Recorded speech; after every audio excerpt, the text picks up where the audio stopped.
ஜெயமோகன் அவர்கள் வந்து கொடுத்திருக்காங்க.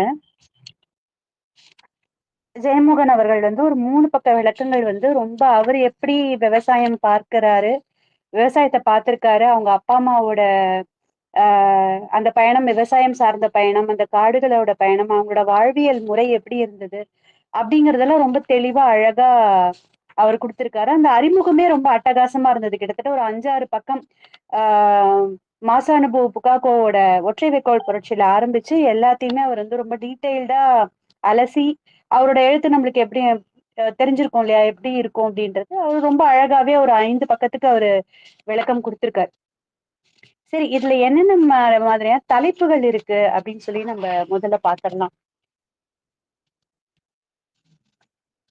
இதுல வந்து என்னென்ன தலைப்புகள்ல வந்து கட்டுரைகள் அமைக்கப்பட்டிருக்கு அப்படின்னு பார்க்கும்போது, இந்திய வேளாண் மரபு எப்படி இருந்தது, வேளாண் வரி சுரண்டலின் தொடக்கம் எப்படி நடந்துச்சு, சுரண்டலின் அடுத்த கட்டம் பணப்பயிர்களின் அறிமுகம், வேளாண் அறிவியல் பாரம்பரியமும் நவீனமும் எப்படி இருந்தது, நம்மளுடைய வேளாண் அறிவியல் வந்து எப்படி இருந்தது, இயற்கை நியதிகளின் மீறல், இந்திய வேளாண்மையின் சரிவு எங்கு தொடங்கியது, நவீன வேளாண்மையின் ஊடுருவல், உணவு பற்றாக்குறையின் உண்மை நிலை, சுதந்திர இந்தியாவில் வேளாண்மை, அமெரிக்காவின் உணவு உதவியும் PL480யும், வீரிய விதைகளின் தொழில்நுட்பமும் வரலாறும், பசுமை புரட்சி இந்தியாவில் அரங்கேறிய கதை, மாயச்சூழலில் சிக்கிய விவசாயம், இன்றைய வேளாண் நெருக்கடி, சர்வாதிகாரத்துக்கு வன்முறை, ஜனநாயகத்துக்கு பிரச்சாரம், எல்லோருக்கும் சோறு போடுமா இயற்கை விவசாயம், இதுதான் முக்கியமான ஒரு தலைப்பு.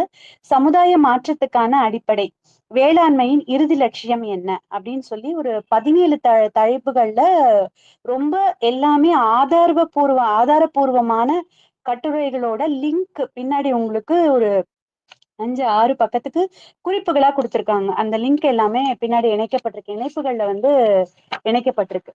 சரி, முதல்ல வந்துட்டு நம்ம இது ஃபர்ஸ்ட் கட்டுரையோட தலைப்பு என்னன்னு பார்க்கும்போது,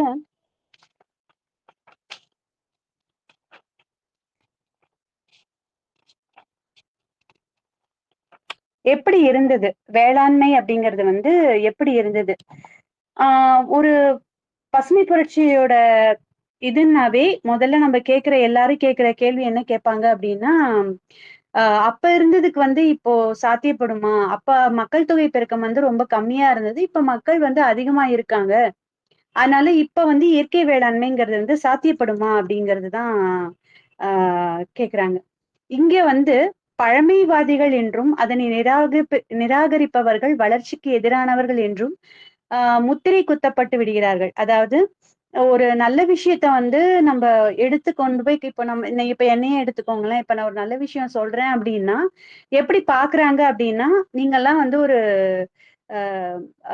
காலாவதியான கேஸ் அப்படின்வாங்க. நீங்க பழமைன்றது வந்து என்னத்தை பத்தி சொல்றீங்க, பழமைன்னா என்ன சொல்ல வர்றீங்க, அதுக்காக நம்ம எல்லாம் இப்ப வந்து வேப்பலை கட்டிட்டு திரிய முடியுமா, தலை சீவாம இருக்க முடியுமா, ஒரு நல்லா ட்ரெஸ் பண்ணாம இருக்க முடியுமா அப்படின்றதுதான் ஒரு அப்படி பேசுறவங்களை எல்லாமே கேலி கிண்டல் பண்ணி அவங்கள ஒதுக்கி வச்சிடுறாங்க அப்படிங்கறது வந்து இந்த இடத்துல சொல்றாங்க. ஒரு ஒரு பேராகிராஃப் வந்து ரொம்ப அட்டகாசமா வளர்ச்சிங்கிறத வந்து எப்படி டிஃபைன் பண்றாங்க இந்த உலகத்துல அப்படிங்கறத வந்து சூப்பரா சொல்லியிருப்பாங்க. முதலில் பண்டைய சமுதாயம் என்று எதை குறிப்பிடுகிறோம், அதாவது பாரம்பரியம். பாரம்பரியம் இப்ப வந்து ரொம்ப ஒரு ஃபேஷனான ட்ரெண்டிங்கான ஒரு வார்த்தை. ட்ரெடிஷ்னல் அப்படின்னு ஒரு வார்த்தையை ஆட் பண்ணிட்டோம்னா என்ன பொருள் வேணா நீங்க விற்கலாம். அந்த ட்ரெடிஷ்னல் அப்படின்ற அந்த போர்வைக்குள்ளார நீங்க என்ன பொருள் வேணா விற்கலாம். அது வந்து ஒரு ட்ரெண்டிங் ஆயிடுச்சு. இது உண்மையாலுமே பாரம்பரியம்ங்கிறது வந்து எந்த இடத்துல நம்மளுக்கு தொடங்குது அப்படின்னு சொல்லி ஒரு கேள்வி எழுப்பியிருப்பாங்க. அந்த கேள்விக்கான பதில் இப்ப எனக்குமே வந்து பாரம்பரிய உணவு, பாரம்பரிய செய்முறை, பாரம்பரிய விவசாயம், பாரம்பரிய ஆடை முறைகள் இப்படி சொல்றோம். உண்மையாலுமே அப்ப அது எங்க இருந்து ஆரம்பிக்குது அப்படின்ற ஒரு கேள்வி இருக்கு இல்லையா, அதுக்கான பதில் இந்த இடத்துல அவங்க கொடுத்திருப்பாங்க. முதலில் பண்டைய சமுதாயம் என்று எதை குறிப்பிடுகிறோம் என்பதிலேயே நமக்கு தெளிவு இல்லை. அது 2000 ஆண்டுகளுக்கு முந்தையதா, 200 ஆண்டுகளுக்கு முந்தையதா, நமது சமுதாயம், அதற்கான அடிப்படை அமைந்த விழுமியங்கள், அதன் கட்டமைப்புகள் ஆகியவை அனைத்தும் பல நிகழ்வுகளின் தாக்கங்களால் மாறிக்கொண்டே வந்துள்ளன. வேளாண்மையை பொறுத்தவரையில் இந்திய வரலாற்றின் பல காலகட்டங்களிலிருந்து நமக்கு கிடைத்துள்ள ஆதாரங்களை பார்க்கும் பொழுது ஒரு விஷயம் தெரிய வருகிறது. ஓரிரு நூற்றாண்டுகளுக்கு முன்பு வரை இந்திய வேளாண்மை இயற்கைக்கு இசைவான விழுமியங்களை தழுவிய ஒன்றாகவே இருந்து வந்துள்ளது. அதனால் அந்த அணுகுமுறையில் அமைந்த வேளாண்மையை இந்திய வேளாண்மை அல்லது பாரம்பரிய வேளாண்மை என்று எடுத்துக்கொள்வோம். பண்டைய இந்திய சமுதாயம் எந்த வகையிலும் பூரணமானது என்று நான் முன்வைக்கவில்லை. அதில் இருந்த ஏற்றத்தாழ்வுகள், பாரபட்சங்கள், மூட நம்பிக்கைகள் குறித்தும் எனக்கு விமர்சனங்கள் உள்ளன அப்படின்றத வந்து சொல்லியிருக்காங்க.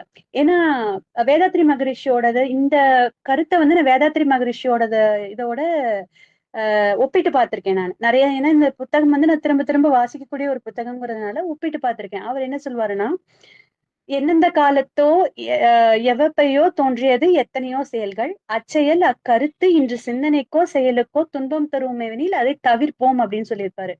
அதாவது ஒரு மனிதன் வாழ்ந்த காலகட்டத்துல வெவ்வேறு காலகட்டத்துல அவனுக்கு வெவ்வேறு விதமான அனுபவங்கள் இருக்கும். அதுல அந்த அனுபவங்கள் வந்து இந்திய தலைமுறைக்கு வந்து உங்களுக்கு ஒரு துன்பத்தை கொடுக்குது, ஒரு சமுதாயத்துக்கோ இல்ல தனக்கோ இயற்கைக்கோ ஒரு துன்பத்தை கொடுக்குது அப்படின்னா அதை தவிர்ப்போம் அப்படின்னு சொல்லியிருக்காரு. பழைய பாரம்பரியத்துல வந்து நம்மளுக்கு வந்து நிறைய ஜாதி பிரச்சனைகள் இருந்தது, வர்ணங்கள் பத்தி நிறைய முரண்கள் இருந்தது. இது எல்லாமே இப்ப கொண்டு வர வேண்டாம். ஆனா அதுக்காக நம்முடைய வாழ்வியல் விழுமியங்களை வந்து நம்ம விட்டுடுறது வந்து தவறு அப்படின்னு இந்த இடத்துல ஒரு ஆதாரத்தோட அவங்க சொல்லியிருக்காங்க. இந்திய வேளாண் மரபுங்கிறது வந்து எப்படி தொடங்குது? 2 விஷயம் முன்வைக்கப்படுது. இந்த விவசாயம் சார்ந்த விஷயங்கள்ல வந்து 2 விஷயம் ரொம்ப எல்லாராலுமே, விவசாயம் தெரிஞ்சவங்களும் சரி, விவசாயம் தெரியாதவங்களும் சரி, ஒரு 2 கருத்த முன்வைக்கிறாங்க. அது என்னன்னா, பண்டைய பாரதத்தில் பசியும் பஞ்சமும் தலைவிரித்தாடின என்பது ஒன்று. பாரம்பரிய இந்திய வேளாண்மை மிகவும் பின்தங்கியது என்பது மற்றொன்று. ஒரு கொஞ்ச நாளைக்கு முன்னாடி ஒரு ரொம்ப வருஷத்துக்கு முன்னாடி நீயா நானா நடந்தது. அதுல வந்து 2 தரப்பு இருந்தாங்க. ஒண்ணு வந்து பாரம்பரிய விவசாயம், இயற்கை விவசாயம் பத்தி பேசுறதுக்கு வந்து பாமையன் ஐயா, அந்த மாரி பழைய நெறைய வல்லுனர்கள் ஒரு பக்கமும், இன்னொரு பக்கம் வந்து பத்ரி சேஷாத்ரி, அப்புறம் இந்த மாரி வேளாண் வல்லுனர்கள் வந்து நெறைய பேர் இன்னொரு பக்கமும் இருந்தாங்க. ஒவ்வொருத்தரும் ஒவ்வொரு தரப்பு கருத்த முன்வைக்கும்போது, அதுல வந்து பாமையன் ஐயா வந்து இங்க இந்த சைடு அ அ ரசாயன விவசாயம் வேளாண்மை வந்து பண்ணணும் அப்படின்னு சொல்றவங்க என்ன கருத்த முன் வச்சாங்கன்னா, பழைய முறைங்கிறது வந்து அதுல ஒரு பெரிய அறிவியல் கிடையாது. அதுல வந்து ஒரு ஆதாரங்கள் இல்ல. அப்படி ஒரு விவசாயத்த வந்து நம்ம தேர்ந்தெடுக்க முடியாது அப்படின்னு சொல்லிட்டு நெறைய இத வந்து முன்வைக்கிறாங்க. அப்ப வந்து பாமையன் ஐயா வந்து ஒரு கருத்த பயங்கர கோபத்தோட, "எப்படி நீங்க அறிவில்லாத விவசாயம்னு நீங்க எப்படி சொல்றீங்க? எத வச்சு சொல்றீங்க?" அப்படின்னு சொல்லி அப்படியே சூடேறிடுவாரு. எப்படி வந்து அவ்ளோ அது இவங்கள பொறுத்தவரைக்கும் அறிவியல் அப்டின்னா, ஒரு சாதாரண ஒரு மக்கள வந்து ஒரு நல்லா படிச்சவங்க கிட்ட போயிட்டு, "நீங்க அறிவியல்னா என்னன்னு நெனைக்கிறீங்க?" அப்படின்னு கேட்டா, ஒரு மிஷனரியோட தான் அவங்க கனெக்ட் பண்ணுவாங்க. ஒண்ணு வந்துட்டு கண்ணால பார்க்கக்கூடிய ஒரு மெட்டீரியல வச்சு மட்டும் தான் இவங்க அறிவியல் அப்படிங்கிற ஒரு விஷயத்தையே அவங்க உணர்றாங்க. ஆனா, முழுமை அறிவியல், முழுமையா ஒரு விஷயத்த உணர்ந்துக்கிறதுங்கிறத வந்து அறிவியல் கூட இவங்க கனெக்ட் பண்றதே கிடையாது. ஏன்னா, அவங்களுக்கு பார்க்கறது தான் எதுவுமே மெட்டீரியலா நீங்க என்ன பார்க்குறீங்க, அத மட்டும் தான் அறிவியல் அப்படிங்கிற ஒரு விஷயத்த வந்து கொண்டு வராங்க. அதுதான் நம்ம இந்த இந்த தலைப்புல வந்து இந்திய வேளாண் மரபு அப்படிங்கிறது வந்து அறிவியல்னா என்ன? அப்படிங்கிறது வந்து ரொம்ப அழகா உண்மையாலுமே அறிவியல்னா என்ன? அறிஞ்சுக்கிறது. இன்னொரு ஒரு உயிர்கிட்டயும் பசி, தாகம் அப்படிங்கிறது உணர்வு வந்து இருக்கும். அந்த உயிருக்கு நம்ம எப்படி குடுக்குறோம்? எப்படி உதவுறோம்? அப்படிங்கிறதுல ஆரம்பிச்சு, இயற்கையோட நம்ம கனெக்ட் பண்ணி செய்யக்கூடிய வேளாண் மரபு வந்து எப்படி இருந்தது அப்படிங்கிறத வந்து நெறைய பாடல்கள் மூலமாவும், மணிமேகலையில இருக்கக்கூடிய "பசிப்பினி என்னும் பாவியது தீர்த்தோர் இசைச்சோழளவைக் கொன்னா நிமிராது" அப்படிங்கிறது வரைக்கும் உங்களுக்கு எல்லா பாடல்களையும் வச்சு, பகிர்ந்துண்ணல் அப்படிங்கிற ஒரு கருத்தோட கனெக்ட் பண்ணி இந்த சப்ஜெக்ட்ட கொண்டு போயிருக்காங்க. பண்டைய இந்தியாவுல வந்து விளைச்சல் எப்படி இருந்தது? அப்படிங்கிறது வந்து ஒரு முதல்லயே சொன்ன மாதிரி, இயற்கை விவசாயத்தினால இப்ப இருக்கிற பாப்புலேஷனுக்கு சாப்பாடு குடுக்க முடியுமா? அப்படிங்கிறது வந்து திரும்ப திரும்ப எல்லாரும் நீங்க வந்து நாங்க இன்னைக்கு கூட ஒரு சந்தையில வந்து, "இதெல்லாம் செய்றீங்க சரி. ஆனா வந்து நீங்க எல்லாருக்கும் இந்த சாப்பாட குடுக்க முடியுமா நீங்க? இயற்கை விவசாயம் செஞ்சு" அப்படின்னு சொல்லிட்டு ஒரு சாதாரண மனுஷனுக்கான கேள்வி. அது வந்து ஒரு கல்வெட்டோட கனெக்ட் பண்ணி அது ஒரு ஒரு ஆதாரமா குடுத்திருக்காங்க. தஞ்சாவூர்ல வந்து 9, 12ஆம் நூற்றாண்டுகளை சேர்ந்த கல்வெட்டுகள் ஒரு ஹெக்டேருக்கு 12லிருந்து 18 டன் நெல் உற்பத்தியை பதிவு செய்துள்ளது. தெற்கு ஆற்காடு பகுதியில் 1100ஆம் ஆண்டை சேர்ந்த கல்வெட்டு ஒன்று ஹெக்டேருக்கு 14.5 டன் உற்பத்தியை பதிவு செய்துள்ளது. வறண்ட ராமநாதபுரத்தில் 1325ஆம் ஆண்டை சேர்ந்த கல்வெட்டு ஒன்று ஹெக்டேருக்கு 20 டன் நெல் விளைந்ததாக பதிவு செய்துள்ளது. இந்த மாதிரி நிறைய பதிவுகளை வந்து கொடுத்திருக்காங்க. இந்த தகவலை யாரு கொடுத்திருக்காங்க அப்படின்னு சொல்லும் போது தரம்பால் அப்படிங்கிறவர் வந்து இந்த மாதிரி நிறைய விடுதலை போராட்டத்துக்காக பங்கெடுத்துக்கிட்டு 1942ல இதுக்கு சிறைக்கு போறாரு. நிறைய இடத்துல வந்து பொது அமைப்புகள்ல நிறைய உதவிகள் பண்ணிட்டு இருக்காரு. ஆங்கிலேய பெண்ணை வந்து மணந்துக்கிட்டதுனால இங்கிலாந்துல 10 ஆண்டுக்கு மேல அங்கேயே இருந்திருக்காரு. அங்க இருக்கக்கூடிய பிரிட்டிஷ் நூலகத்துல நம்மள பத்தின ரெக்கார்ட்ஸ் எல்லாமே இருக்கு. அந்த பிரிட்டிஷ் மியூசியத்துல நம்ம ஆங்கிலேயர்கள் வந்து இங்க வாழ்ந்துட்டு நம்மளோட விவசாய நிலங்கள் எல்லாம் கவனிச்சு அதுல ஆராய்ச்சிகள் பண்ணி நம்மளோட நீர்நிலை ஆதாரங்கள் எல்லாத்த பத்தியும் ஆராய்ச்சி பண்ணி பல்வேறு ஆசிரியர்கள் வந்து அங்க வந்து ஒரு ரிசர்ச் ஆர்டிக்கல் மாதிரி அங்க சப்மிட் பண்ணிருக்காங்க. அதை வந்து யாருக்கும் தெரியாம பிரதி எடுத்து ஒரு விரலால் அவருக்கு டைப் பண்றதுக்கு தெரியாது, அதனால ஆள்காட்டி விரல் மட்டுமே வச்சு அது அப்பெல்லாம் ஜெராக்ஸ் கிடையாது, போட்டோ கிடையாது, கேமரா கிடையாது, எதுவுமே கிடையாது. அப்ப எப்படி எடுத்திருப்பாங்க, நம்மளுக்கான ஆதாரம் எப்படி கிடைக்கும் அப்படின்னு சொல்லி பார்க்கும் பொழுது எல்லாமே உட்காந்து எழுதுவார். எல்லாத்தையும் எல்லா ரெக்கார்ட்ஸையும் உட்காந்து எழுதணும். அந்த மாதிரி ரொம்ப இப்ப இது வரைக்குமே தரம்பால் அவர்களுடைய புத்தகம் அழகிய மரம், அழகிய இந்தியா, இந்த மாதிரி இந்த 2 புத்தகமும் நான் வச்சிருக்கேன். இன்னும் படிக்கல, வாசிக்கல. இந்த ஆவணங்கள் வந்து எப்படி அவர் எழுதியிருக்காருன்னா எல்லாத்தையும் உட்காந்து பிரதி எடுத்திருக்காரு. அதெல்லாம் நிஜமாவே நம்மளாம் என்ன பண்ண போறோம் அப்படின்றது வந்து தெரியல. எல்லா அறிஞர்களுமே ஒத்துக்கிட்ட ஒரு விஷயம் என்னன்னு பாத்தீங்கன்னா, இந்திய விவசாய நிலங்களின் உற்பத்தி திறன் உலகிலேயே மிகச் சிறந்ததாக இருந்ததை ஒப்புக்கொண்டுள்ளனர் அப்படிங்கறத வந்து சொல்றாங்க. 1960களில் தஞ்சாவூர் தமிழ் பல்கலைக்கழகத்தில் 18ஆம் நூற்றாண்டு செங்கல்பட்டின் 2100 கிராமங்களின் வேளாண் வளத்தை பற்றின விவரங்கள் அடங்கிய ஓலைச்சுவடிகளை அவர் கண்டெடுத்திருக்காரு. இது பண்டைய இந்தியாவின் வேளாண் வளத்தை பற்றிய ஆராய்ச்சி பலவற்றுக்கு ஆதாரமாக விளங்கியது. இப்பதானே நம்ம வந்து பல தரப்பான வேலைகளை நம்ம செஞ்சுட்டு இருக்கோம். ஆனா இந்தியாவை பொறுத்த வரைக்கும் என்ன அப்படின்னா, இந்தியா ஒரு விவசாய நாடு. விவசாயம் தான் அதுக்கு ஆதாரமா ஒரு முதுகெலும்பா இருந்திருக்கு. ஆனா இப்ப அப்படி இல்லைல்ல, மாறிடுச்சு இல்ல. அப்போ அதுக்கான ரெக்கார்ட்ஸ் எவ்வளவு இருந்திருக்கும் அப்படிங்கறதுதான். தரம்பால் அவர்களோ எழுதின ஆராய்ச்சி கட்டுரையை வந்து யார் யாரெல்லாம் எதெல்லாம் விளக்கியிருக்காங்கன்னா, அலெக்சாண்டர் வாக்கர் அவர் வந்து 1820ஆம் ஆண்டு முதலாக இந்திய வேளாண்மை பற்றிய விஷயங்களை முதல்ல ரெக்கார்ட் பண்ண ஒரு பர்சன். இந்த டாக்குமெண்ட்டை பின்னாடி இந்த புத்தகத்துல இணைச்சிருக்காங்க. Wallich, royal botanical garden of India அப்படிங்கிற சூப்பர்டென்டாக பணிபுரிந்தவர் வந்து இந்த வால்லிக்ங்கிறவர். இவரோட பதிவு வந்து 1832 ஆண்டை சார்ந்தவை. ஏ.ஓ. ஹுமே இந்திய தேசிய காங்கிரஸை தோற்றுவித்த இவர் 1878 இந்தியன் அக்ரிகல்ச்சர் ரிஃபார்ம் என்னும் அறிக்கையை எழுதினார். ஆர் வால்ஸ் இவர் வந்து ஒரு முக்கியமான ஆளு. இவரை பத்தி பின்னாடி நம்ம நிறைய சொல்றாங்க, அது நம்ம பார்ப்போம். இந்திய ஆங்கிலேய வேளாண் விஞ்ஞானி இந்தியா இன் 1887 என்னும் நூலை வெளியிட்டார். இந்த மாதிரி ஒவ்வொருத்தரை பத்தியும் எழுதின கட்டுரையும் அவங்க எந்த வருஷம் என்ன கட்டுரை எழுதியிருக்காங்கன்றத ஒரு லிஸ்ட் பண்ணி ஒரு நீண்ட அறிக்கையை வந்து நம்மளுக்கு கொடுத்திருக்காரு. இதுல வந்து என்னென்ன மாதிரியான உள்ள என்னென்ன கண்டென்ட் இருக்கும் அப்படிங்கறது இவங்களே அந்த ஆர்டிக்கலை படிச்சு கிறிஸ்பா கொடுத்திருக்காங்க. யார் யாரெல்லாம் என்னென்ன கொடுத்திருக்காங்க அப்படின்னு பார்க்கும்போது, எருவை பற்றின விவசாய அறிவு.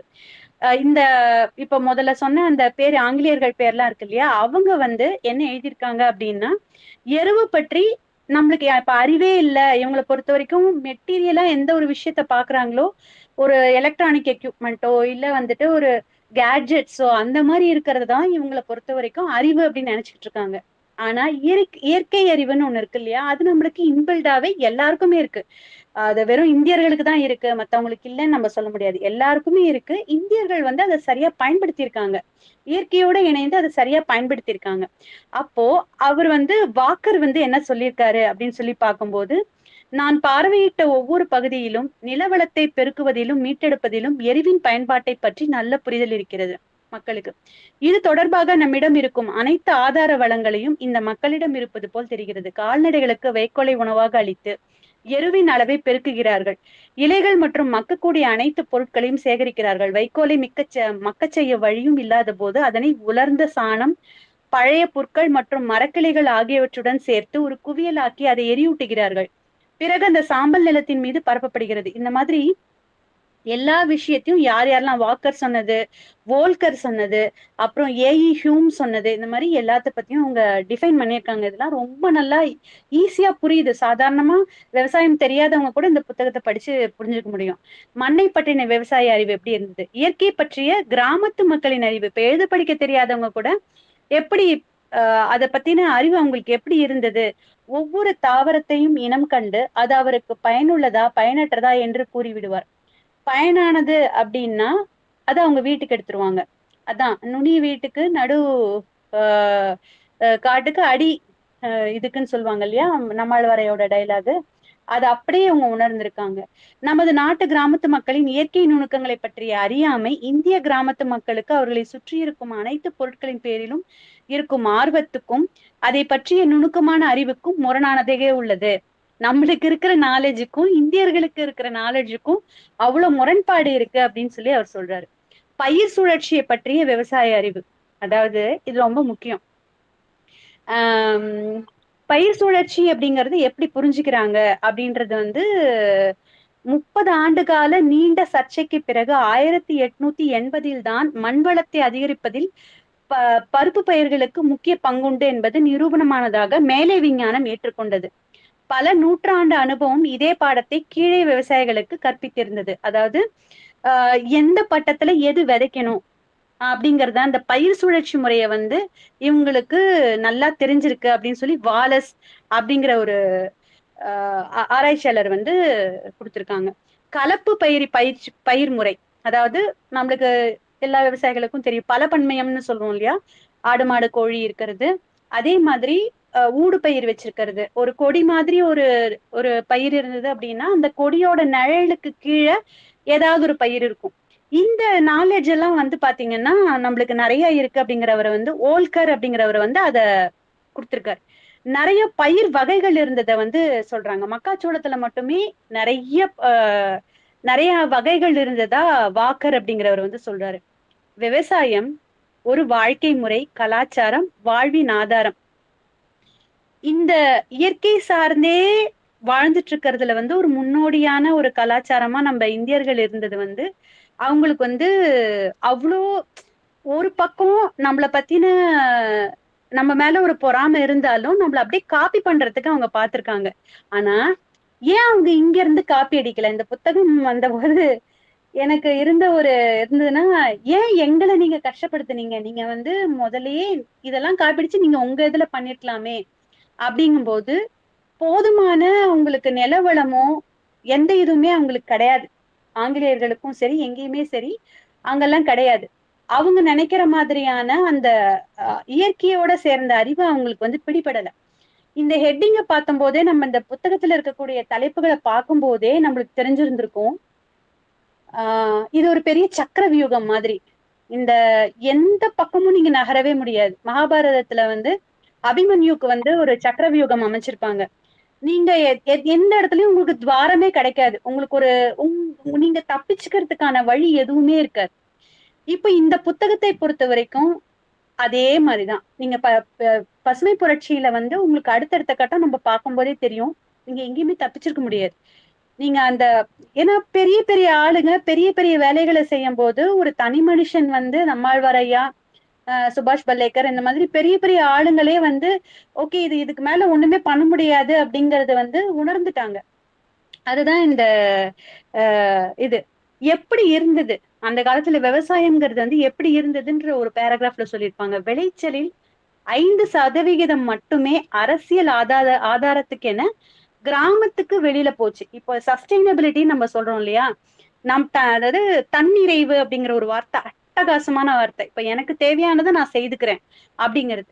அப்போ இந்த தன்னிறைவு எப்படி அவங்க வச்சிருக்காங்க அப்படின்னு அந்த காலத்துல இருந்த போது 5% மட்டும்தான் எந்த இடத்துல விவசாயம் பண்ணப்பட்டதோ அந்த பொருள் வெளியில போகும். மத்ததெல்லாம் என்ன பண்ணுவாங்க? கிராம நிர்வாகத்திற்காக ஒதுக்கப்பட்ட 25% போக, அந்த கிராமத்துக்குன்னு 25% வச்சிருப்பாங்க. மீதம் உள்ள 70% 70% தனது தேவைக்காக இருக்கும். பாத்துக்கோங்க, 70% தனது தேவைக்காகவும் உள்ளூர் சந்தைக்காகவும் வைத்துக் கொண்டார் விவசாயி. இதனால் நிலமும் விவசாயமும் விவசாயியின் கட்டுப்பாட்டுக்குள் இருந்து வந்தன. எந்த இது போடணும் அப்படிங்கறது வந்து ஒரு விவசாயியோட கண்ட்ரோல்ல இருந்தது. ஆனா அதுக்கப்புறம் இல்ல, போயிடுச்சு. அது எப்படி போச்சு அப்படிங்கறது வந்து அடுத்தடுத்த இதுல பார்க்கலாம். என்னென்ன மாதிரியான விதைகள் நம்ம கிட்ட இருந்தது அப்படின்னு சொல்லி பார்க்கும்போது, ஹை ஈல்டிங் வெரைட்டிஸ், அதாவது பசுமை புரட்சியின் போது இந்திய அரசாங்கம் நிர்ணயம் செய்திருந்தது. டாக்டர் ரிச்சாரியா அப்படிங்கிறவர் வந்து மத்திய நெல் ஆராய்ச்சி கழகத்துல முன்னாள் இயக்குனரா இருந்தவர். 1960கள்ல ஆதிவாசிகள் கிட்டமிருந்து கிட்டத்தட்ட 17,000 வகையான பாரம்பரிய நெல் ரகங்களை வந்து அவரு கலெக்ட் பண்ணி வச்சிருக்காரு. 1530 வகைகள் வந்து ஹை ஈல்டிங் வெரைட்டிஸா அனௌன்ஸ் பண்றாங்க. 1360 வெரைட்டி வந்து குறுகிய கால அறுவடை ரகங்களா அனௌன்ஸ் பண்றாங்க. 237 வாசனை ரகங்கள். இப்ப நம்ம கிட்ட இவ்வளவு வாசனை ரகங்கள் இருக்கும். இப்ப மீட்டெடுத்த ரகங்கள் பாத்தீங்கன்னா ஜீரக சம்பா, இலுப்பைப்பூ சம்பா, இன்னும் 2-3 வெரைட்டி மட்டும் வாசனை ரகங்களா வச்சிருக்கோம். அப்ப ஹை ஈல்டிங் வெரைட்டிலேயே எவ்வளவு வாசனை ரகங்கள் இருந்தது? 237 ரகங்கள் இருந்திருக்கு. சோ என்ன சொல்றதுன்னே தெரியல. இந்த மாதிரி வனவளம், நீர்வளம் எப்படி இருந்தது, நம்மளுடைய ஏரிகள் எப்படி இருந்தது, அடுத்தடுத்து ஏரி பாசனம் பத்தி நம்ம பார்க்க போறோம். அதுல வந்து ஏரிகள் எப்படி இருந்ததுன்னா, தமிழ்நாட்டுல மட்டும் நம்ம எவ்வளோ ஏரி நம்மளுக்கு இருந்ததுன்னு பார்க்கும்போது 44,000 ஏரிகள் இருந்திருக்கு நம்ம கிட்ட. சங்கிலி தொடர்களாக அமைந்த இந்த ஏரிகள் வழியெல்லாம் உள்ள நிலங்களை செழுமையாக்கி கடைசி மட்டத்தில் கோயில் குளங்களாக முடிந்தனவாம் அப்படின்னு சொல்றாங்க. அதிர்ச்சியா இருந்தது இது படிக்கும்போது. இந்தியர்கள் எந்த அளவுக்கு நீர் அறுவடை அமைப்புகளை அமைத்துள்ளனர் என்றால், இனி புதிதாக எங்காவது ஒன்று அமைக்க வேண்டும் என்று எண்ணினால் கூட அதற்கான இடத்தை தேடி கண்டுபிடிப்பது மிக கடினம் அப்படின்னு சொல்றாங்க. அப்புறம் கிணற்று பாசனம் எப்படி இருந்தது அதை பத்தி ஜான் கென்னி அப்படிங்கிறவர் வந்து ஒரு பெரிய ஆர்டிக்கல் ஒண்ணு கனெக்ட் பண்ணியிருக்காங்க. இங்கிலாந்து விவசாயிகள் என்னுடன் சேர்ந்து இத்தகைய சிறந்த முறையை வியந்து போட்டலாம் அப்படின்னு சொல்லிட்டு அந்த கட்டுரையை வந்து அவர் புகழ்ந்து இது பண்ணியிருக்காரு. இப்போ இருக்கக்கூடிய குட்டை ரகங்கள், இப்ப நவீனமா பாரம்பரிய ரகங்கள் இல்லாம குட்டை ரகங்கள்லாம் வந்து ஒரு மழை பெஞ்சது அப்படின்னா அப்படியே மூழ்கிடுது இல்லையா? ஆனா அப்ப வெள்ளத்தை பத்தி யாருமே பயப்படல. அப்போ உள்ளவங்க எல்லாம் என்ன பண்ணாங்க அப்படின்னா, வெள்ளத்துல கூட விவசாயம் பண்ணியிருக்காங்க. ஹைட்டா இருந்த தண்ணியில எல்லாம் வந்து மீன் தானா வந்திருந்திருக்கு. அந்த மீனோட இதுலயே மீனும் இது பண்ணியிருக்காங்க, மீனும் கல்டிவேட் பண்ணியிருக்காங்க. குஞ்சு மீன்கள் வந்து கொண்டு வந்து விட்டு அதுல வந்து அதுல இருக்கக்கூடிய கொசு புழுக்கள் எல்லாம் ஒரு சரியான ஒரு சுழற்சி இருந்திருக்கு. இந்த உயிர் சுழற்சி வந்து ரொம்ப நல்லா இருந்திருக்கு அப்படின்னு சொல்லி, நல்ல விவசாயம் நடைபெற்று இருக்கு அப்படின்னு சொல்லி அதுல வந்து சொல்லியிருக்காங்க. அதே மாதிரி வந்து பாத்தீங்க அப்படின்னா போட் எடுத்துட்டு போயிட்டு அறுவடை பண்ண இதெல்லாம் வந்து சொல்றாங்க. நூற்றுக்கணக்கான ஆண்டுகளாக வெள்ளத்தை எதிர்பார்த்து வரவேற்று கொண்டாடி தங்கள் வேளாண்மையை மேற்கொண்டார்கள். வெள்ளத்தை எதிர்பார்ப்பாங்களாம் அவங்க. ஏன்னா ஒரு இடத்துல வெள்ளம் வந்து போயிடுச்சு அப்படின்னா அதுல இருக்கக்கூடிய மண்ணு வந்து ரொம்ப தரமான மண்ணா இருக்குமா. அப்ப அடுத்து வரக்கூடிய விளைச்சல், அடுத்து எடுக்கக்கூடிய அறுவடை வந்து 2 மடங்கு லாபம் ஏற்படுத்தக்கூடியதா இருந்தது அப்படின்னு சொல்றாங்க. எவ்வளவு நல்ல விஷயம் இல்ல? அதே மாதிரி கசக்கக்கால், ஊற்றுக்கால் போன்ற உள்ளூர் அமைப்புகளும் பாசனத்திற்கு உதவின. இவை மேற்பரப்பு நீராதாரங்களின் கசிவுகள் மற்றும் நிலத்தடி நீர் ஊற்றுகளால் ஆனவை அப்படின்னு சொல்லி நீர் மேலாண்மையை பத்தி நிறைய தகவல்கள் வந்து கொடுத்திருக்காங்க.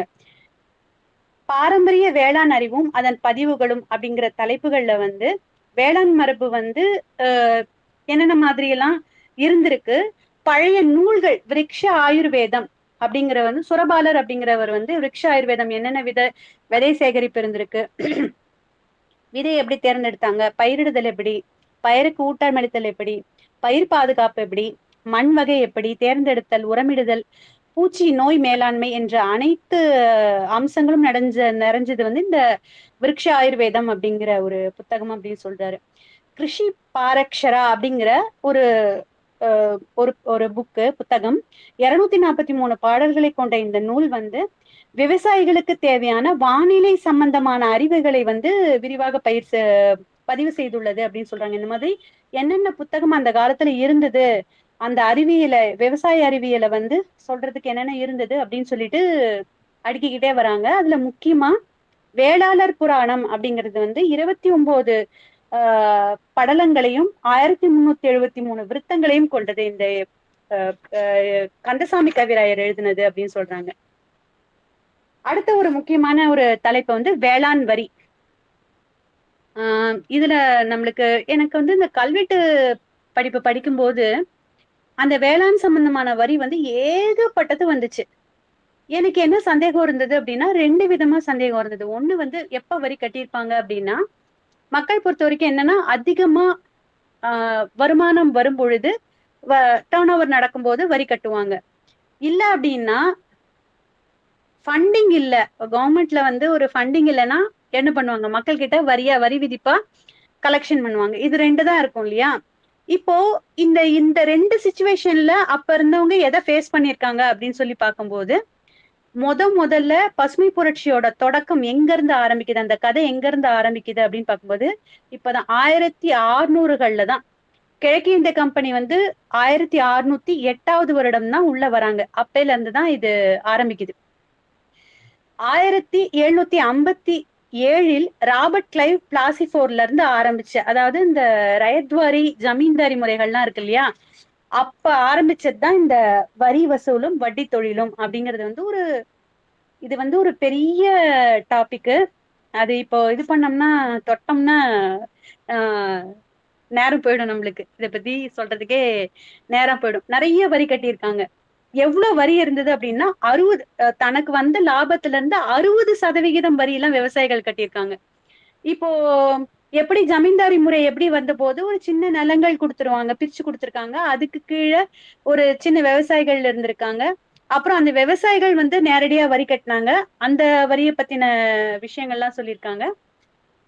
இப்படியே வரி போன போது அடுத்த டாபிக் என்ன போகுது அப்படின்னா, என்னென்ன பஞ்சங்கள் உருவாச்சு அப்படின்னு சொல்லி நாட்டை உழுக்குன பஞ்சங்கள் வந்து சொல்றாங்க. ஏன் இதுக்கு முன்னாடி பஞ்சமே வந்தது இல்லையா அப்படின்னு கேட்டா, 11ஆம் நூற்றாண்டுல இருந்து 1745ஆம் ஆண்டு வரை இந்தியால வந்து மொத்தம் 18 முறை பஞ்சம் வந்திருக்கு. 1745 வரை 18 முறை பஞ்சம் வந்திருக்கு. ஆனா எல்லாமே எப்படி வந்திருக்கும்னா அங்கங்க நடக்கும், அங்கங்க தனித்தனியா நடக்கும். டோட்டல் இந்தியாவுக்கே, உலகத்துல சாரி இந்தியால இருக்கக்கூடிய எல்லா மாவட்டங்களுக்கும் எப்போ பஞ்சம் வந்தது அப்படின்னு சொல்லி பார்க்கும்போது, எப்படி பஞ்சம் வந்தது அப்படின்னு சொல்லும்போது என்னென்ன காரணமா இருக்கும், இந்தியாவுக்கே பஞ்சம் வருதுன்னா என்னென்ன காரணமா இருக்கணும்னா, போதிய மழை இல்லையா அப்படின்ற ஆராய்ச்சி பண்றாங்க. இல்ல, 1877 மெட்ராஸில் பஞ்சம் ஏற்படும் போது 66 அங்குலம் மழை பெஞ்சிருக்கு. சென்னையோட அப்ப இருந்த சராசரி அளவு 55 அங்குலம் மட்டுமே. போதிய உணவு உற்பத்தி இல்லையா, அதனால பஞ்சம் வந்துச்சா? இல்ல. அப்போது ஜெனரல் வாரன் ஹேங்ஸ்டன் அப்படிங்கிறவர் வந்து 1770 அனுப்பிய ஒரு கடிதத்துல வந்து, வங்காளத்தில் 1/3 மக்கள் உயிரிழந்த போதும் அதனால் 1/3 விவசாயம் நடைபெறாத போதும் கூட 1771 வசூலிக்கப்பட்ட வரி 1768 வரி வசூலை தாண்டியுள்ளது. பஞ்சம் இருந்த போதும் அவ்வளவு வரி கட்டியிருக்காங்க விவசாய மக்கள். அப்போ இந்த பஞ்சம்ங்கிறது வந்து ஒரு செயற்கை பஞ்சமாகவே வடிவமைக்கப்பட்டிருக்கு அப்படின்னு சொல்லி எல்லா மக்களுக்குமே நல்ல விவரமா தெரிய ஆரம்பிச்சிருச்சு. இல்ல, இது வந்து ஒரு மறைமுகமா நம்மள வந்து ஒரு சுரண்டல் அப்படிங்கிறத புரிஞ்சுக்கிறாங்க.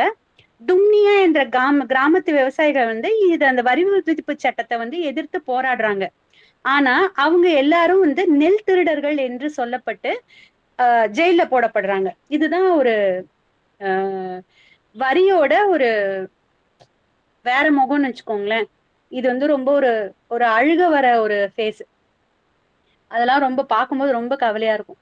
அடுத்த வந்து சுரண்டலின் அடுத்த கட்டம் பணப்பயிர்களின் அறிமுகம். எப்படி எப்படிலாம் பணப்பயிர்கள் என்ன நீங்களே கெஸ் பண்ணிருப்பீங்க. என்னென்ன மாதிரியான பணப்பயிர்கள்? அபினி, அவுரி, இண்டிகோ அப்படிங்கிற ஒரு பணப்பயிர், தேயிலை. அப்புறம் என்னென்ன பணப்பயிர் இருக்கு? புகையிலை, பருத்தி, காப்பி, கரும்பு, தைல மரம்.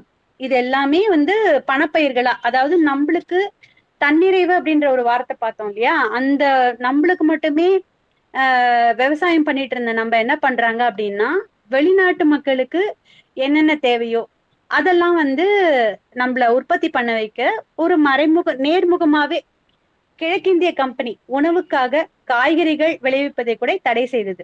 நம்மளுக்கு என்ன வேணும்? காய்கறி வேணும். அத கூட பண்ண விடாம ஒத்துழைக்க மறுத்த விவசாயிகளுக்கு வந்து தண்டனை கொடுத்துச்சு.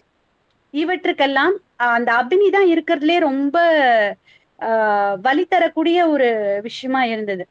23 ஆண்டுகள் கழிந்து மக்கள் எல்லாம் இந்த போதைக்கு, அந்த அபினிங்கிறது வந்து போதைக்கு அடிமைப்படுத்திட்டு நாடே பாதிப்படைந்ததை கண்ட சீன அரசு இதன் இறக்குமதிக்கு சீனாக்கு தான் எக்ஸ்போர்ட் பண்ணிட்டு இருந்தாங்க.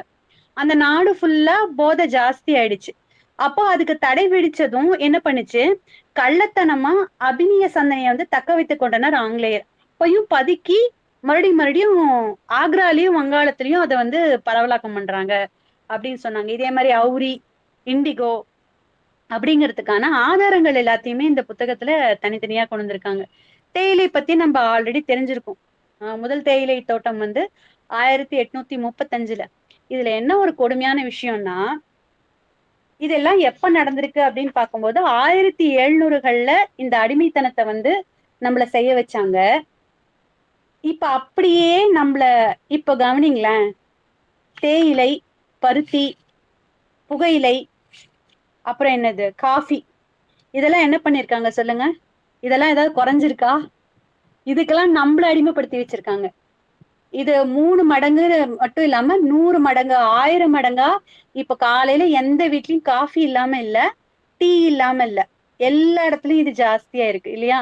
அப்போ முதல்ல நீங்க ஃபர்ஸ்ட் எக்ஸ்போர்ட் பண்ண ஆரம்பிச்ச இதுல வந்து கஞ்சியில வந்து காஃபியும் தேயிலையும் நம்ம ப்ரிசர்வ் பண்ணி நிறைய மலைகள் எல்லாம் நம்ம அடிமைகளை வந்து, ஒரு அடிமையோட வெயிட் வந்து எப்படி இருந்தது அப்படின்னா 80 கிலோ ஒரு அடிமையோட வெயிட் இருக்குன்னு வச்சுக்கோங்களேன்.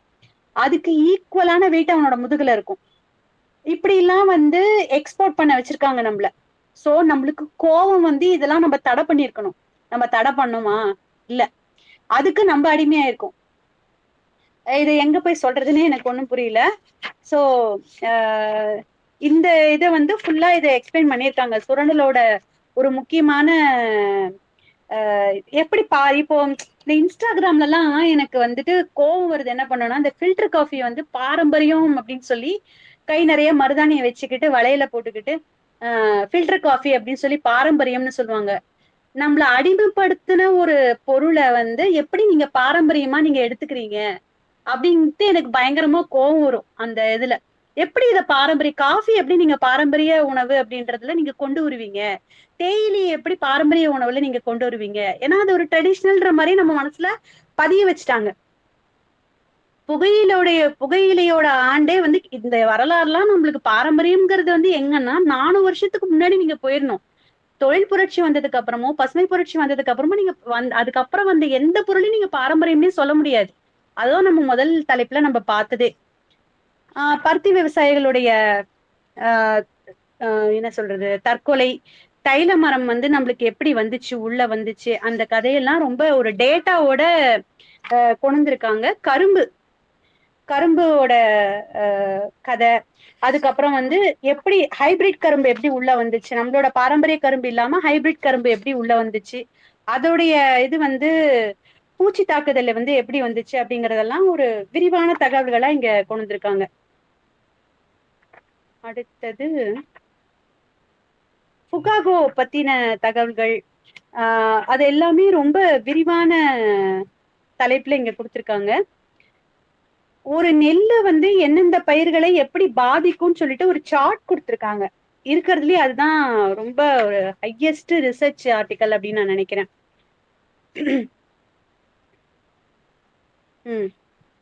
இயற்கை நியதிகளின் மீறல், இந்திய வேளாண்மையின் சரிவு எங்க தொடங்குது அப்படின்னு சொல்லி பார்க்கும்போது, முதல்ல நம்ம பார்த்தது வந்து நம்மளுடைய பாரம்பரிய ரகங்களை வந்து இல்லாம நான் புதுசு புதுசா கொண்டாங்க இல்லையா, தேயிலை அப்படின்ற மாதிரி.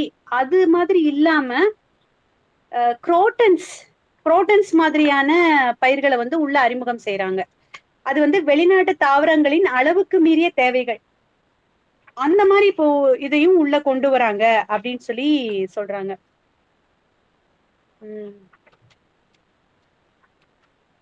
அடுத்தது பாசன முறையை பத்தி விளக்கம் கொடுக்குறாங்க. மகாராஷ்டிரா மாநிலத்துல வந்து 1885ஆம் ஆண்டு கட்டி முடிக்கப்பட்ட நிரா எடுதுகரை கால்வாய் அப்படிங்கிறது வந்து 4 ஆண்டுகளுக்கு பின் அதை சார்ந்த 81,000 ஏக்கர் நிலத்துள் 9,100 ஏக்கர் ஒன்றுக்கும் உதவாத உப்பு நிலமாக மாறியது.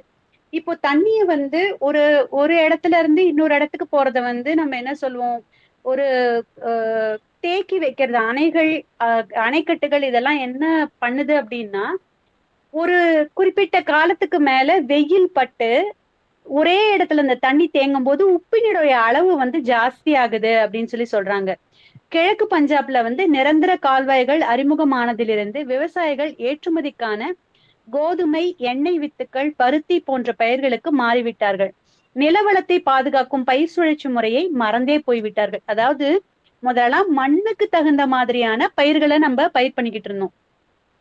இவங்க ஆங்கிலேயர்கள் வந்ததுக்கு அப்புறம் என்ன பண்ண ஆரம்பிச்சிட்டாங்கன்னா, அணைக்கட்டுகள் நிறைய கட்ட ஆரம்பிச்சிட்டாங்க. ஏன் அணைக்கட்டுகள் கட்டணும்? நம்ம வந்து வெள்ளம் வெள்ளம் வந்தாலும் நம்ம கிட்ட விவசாய முறை இருக்கு, வறட்சி காலத்திலயும் விவசாய முறை இருந்திருக்கு. வந்துட்டு எப்போ நம்மளுக்கு பயிர் பண்ணணுங்கிற அறிவு இருந்திருக்கு. அப்போ தண்ணிய வந்து தேக்கி வச்சு கட்டுறது எதுக்கு அப்படிங்கும் போது, அதிகம் தண்ணீர் குடிக்கக்கூடிய பயிர்களான கலப்பு நெல்லு, கோதுமை, அப்புறம் எண்ணெய் வித்துக்கள், பருத்தி, அவங்க கொண்டு வந்த பருத்தி, இதெல்லாம் அவங்க பண்ணும்போது அவங்களுக்கு தேவையான நேரத்துல தண்ணீர் விடணும். அதுக்காக தான் அணைக்கட்டுகள் கட்டப்பட்டது அப்படின்றத வந்து ஒரு ரொம்ப ஒரு முக்கியமான டாக்குமெண்ட். இங்க புரிஞ்சுக்க வேண்டிய நம்ம என்ன நினைச்சிட்டோம்னா, அணைக்கட்டுகள் வந்து ரொம்ப நல்லது, ரொம்ப நல்லது, ரொம்ப நல்லது இப்படியே சொல்லிக்கிட்டு இருக்கோம். ஆனா எப்படி தண்ணி எங்க இருந்தாலும் விவசாயம் பண்ணிக்கிட்டு இருந்தவங்கள அணைக்கட்டுகளை டிபெண்ட் பண்ணி மட்டுமே விவசாயம் செய்ய வச்சது வந்து எப்போ அப்படின்னு சொல்லி பார்க்கும்போது ஆங்கிலேயர்கள் காலத்துக்கு அப்புறம் தான்.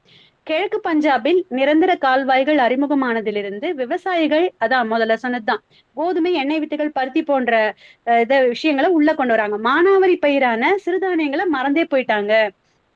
இந்திரா காந்தி கால்வாய் வந்ததற்கு பிறகு கால்வாய் பகுதிகளில் வாழ்ந்த மக்கள் கம்பு பயிரிட்ட நிலங்களில் பருத்தி பயிரிட தொடங்கினர். இங்கதான் இப்ப அந்த பருத்தி வந்து நம்ம ரொம்ப டீப்பா பாத்திருந்தோம்னா இந்த கேள்விக்கான பதில் நம்மளுக்கு புரிஞ்சிருந்திருக்கும். பருத்திக்கு கொஞ்சம் நிறைய தண்ணி தேவை. நம்ம பருத்திக்கு இப்ப கருங்கண்ணி அப்படிங்கிற பாரம்பரிய பருத்தியில ஆரம்பிச்சு நிறைய பருத்தி ரகங்கள் இருந்தது, எல்லாத்தையும் ஒழிச்சிட்டாங்க. அதுவும் ஒரு கட்டத்துல இவங்க சொல்லியிருக்காங்க. நம்மளுக்கு இதுக்கெல்லாம் டைம் இருக்குமான்றது தெரியல, நான் மேலோட்டமா நான் சொல்லிக்கிட்டே போறேன். அந்த அவங்களோட பருத்திக்கு நிறைய தண்ணி தேவை, பூச்சிக்கு வந்து பூச்சி இருக்கிற காலத்துக்கும் நிறைய பூச்சி மருந்து அடிக்கணும். உப்பு சாப்பிட்டவன் தண்ணி குடிப்பான்ற மாதிரி பூச்சி மருந்து அடிக்க அடிக்க அடிக்க உங்களுக்கு தண்ணி குடிச்சுக்கிட்டே இருக்கும். இப்படி இருக்கும்போது மானாவாரி பயிரா இருக்கிற பயிர்கள் எல்லாம் நிறுத்திட்டு பருத்திக்கு போனதுக்கான ஆதாரத்தை இங்க அவங்க கொடுத்திருக்காங்க.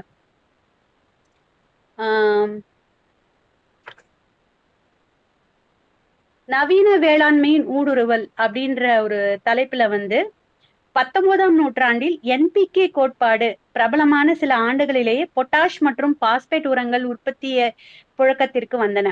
முதல்ல அப்பதான் 19ஆம் நூற்றாண்டில் தான் கொண்டு வராங்க. உரங்கள் உற்பத்தியாகி புழக்கத்திற்கு வந்தன. ஆனால் அதிமுக்கியமான நைட்ரஜனை வாயு வடிவத்திலிருந்து தாவரங்கள் உட்கொள்ளும் வடிவத்திற்கு மாற்றி கொடுக்கும் தொழில்நுட்பம் மட்டும் கண்டறியப்படவில்லை அப்படின்னு சொல்றாங்க. இதெல்லாம் ரொம்ப விவசாயிகளுக்கு ரொம்ப ஒரு ஆச்சரியம் அளிக்கக்கூடிய விஷயமா இருக்கும். நாம் சுவாசிக்கும் காற்றில் இருக்கும் நைட்ரஜனை கொண்ட அமோனியாவை தயாரிப்பதற்கான ஆராய்ச்சியை 1930களில் மேற்கொண்டு வெற்றியும் கண்டது அமெரிக்க அரசு. இந்த நைட்ரஜனை கண்டுபிடிச்சது அப்படிங்கிறது தான் வந்து ஒரு முக்கியமான ஒரு டர்ன் ஓவர் பாயிண்டா பசுமை புரட்சி சொல்றாங்க. 2ஆம் உலக போருக்கு அப்புறம் இந்த கண்டுபிடிப்பு வந்து வருது. பல நூற்றாண்டுகளாக இந்தியாவில் பயிர் பாதுகாப்பு என்றால் இரண்டே தான். ஒரு பயிருக்கு என்ன வேணும்னா 2 தான். இந்த மாதிரி புரியாத மொழியில வந்து நைட்ரஜன், கார்பன் அந்த மாதிரிலாம் எதுவுமே இல்லாம 2 விஷயம்தான் ஒண்ணு பண்ணிருக்காங்க. பயிருக்கு என்ன பண்ணிருக்காங்க? ஒண்ணு வந்து வேலி அமைத்து கால்நடை, எலி போன்ற பெரிய அளவில் சேதம் விளைவிக்கும் விலங்கினங்களிலிருந்து பயிர்களை பாதுகாக்கிறது. மற்றொன்று பஞ்சகவ்யம் போன்ற பயிர் வளர்ச்சி ஊக்கிகளின் மூலமாக நோய், பூச்சி எதிர்ப்பு சக்தியை வளர்த்தல். வெளிநாடுகளில் 19ஆம் நூற்றாண்டிலிருந்தே நம்ம அப்படி பண்ணிட்டு இருந்தோம். வெளிநாட்டுல என்ன பண்ணிட்டு இருந்தாங்கன்னா சல்பர், பைத்ரேம் போன்ற அதிக பாதிப்பற்ற சில பூச்சிக்கொல்லிகளும் பயன்படுத்தி வந்ததுன. ஆனால் நூற்றுக்கணக்கான ஏக்கர் நிலங்களில் ஒரே வகையான அதுவும் அந்நிய ரக பயிரை விளைவிக்க தொடங்கியதிலிருந்துதான் நம் நாட்டில் பூச்சி என்பது ஒரு பெரும் பிரச்சனையாகவே உருவெடுத்தது அப்படின்னு சொல்றாங்க. அப்புறம் நவீன இரும்பு கருவிகள் வந்து எப்படி உள்ள வந்தது, நவீன வேளாண் பல்கலைக்கழகங்களும் ஆராய்ச்சி நிலையங்களும் எப்படி தோன்றுச்சு, அப்புறம் ஜேசி குமரப்பாவை பத்தி ஒரு டீட்டெயில் கட்டுரை கொடுத்திருக்காங்க. இந்த நவீன வேளாண் பல்கலைக்கழகங்களும் ஆராய்ச்சி நிலையங்களும் எப்படி வந்துச்சுங்கிறது வந்து ஒரு சூப்பரான ஒரு ஸ்டோரியா சொல்லியிருப்பாங்க. இங்க இருந்து ஒரு 2000 பேரை வந்து அமெரிக்கா கூட்டிட்டு போறாங்க. அமெரிக்கா கூட்டிட்டு போய் அவங்களுக்கு ஒரு ப்ராப்பரான ஒரு ட்ரைனிங் கொடுத்து அவங்கள மறுபடியும் இந்தியால கொண்டு விட்டு இந்தியால ஒரு இன்ஸ்டிடியூஷன் வந்து ஒண்ணு நிறுவுறாங்க. இந்தியாவில வேளாண்மைக்குன்ற ஒரு இன்ஸ்டிடியூஷன் வருது. அது பின்னாடி நம்ம டைம் இருந்தா பார்க்கலாம். இந்தியன் அக்ரிகல்ச்சர் ரிசர்ச் இன்ஸ்டிடியூட் அப்படிங்கிறது பீகார்ல வந்து தொடங்குறாங்க. இப்ப இவங்களுக்குலாம் நம்மள பத்தின நம்ம நலத்தை பத்தின அறிவு எப்படி இருக்கும்? அதுக்கு வாய்ப்பே இல்லை, தெரியறதுக்கு வாய்ப்பே இல்லை. ஆனா இவங்க ஏன் அமெரிக்காவை கூட்டிட்டு போயிட்டு 2000 பேருக்கு அக்ரிகல்ச்சர் பத்தின ஒரு நாலேஜ் இவங்க கொண்டு வராங்கன்றது வந்து தெரியவே இல்லை. இதுக்கு கர்சன் பிரபு அப்படிங்கிறவர் வந்து தலைமையேற்கிறாரு 1905. முதல் முறையாக இந்திய வேளாண்மையின் ஆய்விலும் செயல்முறையிலும் விஞ்ஞானத்தை புகுத்துவித்திருக்கிறோம். இதுவே நாம் செய்யவிருக்கும் உண்மையான சீர்திருத்தமாகும் என்று தங்கள் நோக்கத்தை அறிவித்தார் கர்சன். ஜெர்மனியில் தொடங்கி அமெரிக்கா, ஐரோப்பா, ஜப்பான் ஆகிய நாடுகளில் இயங்கிக் கொண்டிருந்த நவீன ஆராய்ச்சி நிலையங்கள் மற்றும் பல்கலைக்கழகங்களின் மாதிரியை கொண்டு இந்தியாவின் எல்லா மாகாணங்களிலும் ஆய்வுக்கூடங்கள், வகுப்பறைகள், பண்ணைகளை கொண்ட வேளாண் கல்லூரிகளிலும் ஆராய்ச்சி நிலையங்களிலும் உருவாக்கப்பட்டன. எப்படி வந்து ஒரு அக்ரிகல்ச்சர் யூனிவர்சிட்டி வந்து இங்க நம்மளுக்கு உருவாக்கியிருக்காங்க அப்படிங்கிற டீட்டெயில வந்து இவங்க சொல்லியிருக்காங்க.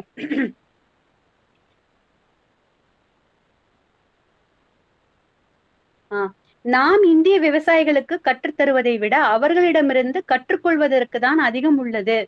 இதுவரையில் கண்மூடித்தனமான மேற்கிந்திய நவீன கருத்துக்களை இந்திய விவசாயிகளின் மேல் திணிக்க முற்பட்டது ஒரு தவறான கருத்தாக்கத்தை அம்பலப்படுத்தியுள்ளது. இனியாவது பாரம்பரிய ரக விதைகளை தேர்வு செய்து மேம்படுத்தும் பணிகளை தீவிரப்படுத்த வேண்டும். வெளிநாட்டு ரக விதைகளை அறிமுகப்படுத்துவதை நிறுத்த வேண்டும். பாரம்பரிய வேளாண் முறைகளை மேம்படுத்த வேண்டும் அப்படின்னு சொல்லிட்டு ஜேம்ஸ் மெக்கன்னா என்பவர் வந்து ஹார்வர்ட் யூனிவர்சிட்டியில வந்து ஒரு கருத்தை வந்து சொல்றாரு. இது வந்து ஒரு முக்கிய ஸ்பீச்சா கொண்டு வராங்க. உணவு பற்றாக்குடைய உண்மை நிலை என்ன அப்படின்னு சொல்லி பார்க்கும் பொழுது, எங்க இருந்து முதல்ல பஞ்சம் தொடங்குது, முதல் பஞ்சம் எங்க இருந்து வருது அப்படின்னா வங்காள பெரும்பஞ்சம் 2வது போரின் சமயத்துல இருந்து தொடங்குது. இந்த வங்காள பஞ்சம் அப்படின்னு சொல்லிட்டு நீங்க சும்மா கூகுள்ல நீங்க சர்ச் பண்ணி பாத்தீங்கன்னா ஒரு போட்டோ இருக்கும். அதாவது ஒரு கீழே வந்து ரோட்ல வந்து ஒரு எலும்பும் தூளுமா அடுத்த நிமிஷம் எப்ப செத்து போவாருன்றது தெரியாம ஒரு மனுஷன் படுத்திருப்பாரு கீழே. அந்த அந்த ஆளுக்கு பக்கத்திலேயே வந்து பாத்தீங்கன்னா நல்லா ஸ்மார்ட்டா தொப்பி போட்டுக்கிட்டு கண்ணாடி போட்டுக்கிட்டு ஒரு ஆள் சூப்பரா நிப்பாரு. அப்ப 2 மனிதர்களுக்கு எப்படி இந்த புகைப்படம் எடுத்திருப்பாங்க? எனக்கு இந்த புகைப்படம் பார்க்கும்போது கொஞ்சம் அழுக வந்துச்சு எனக்கு.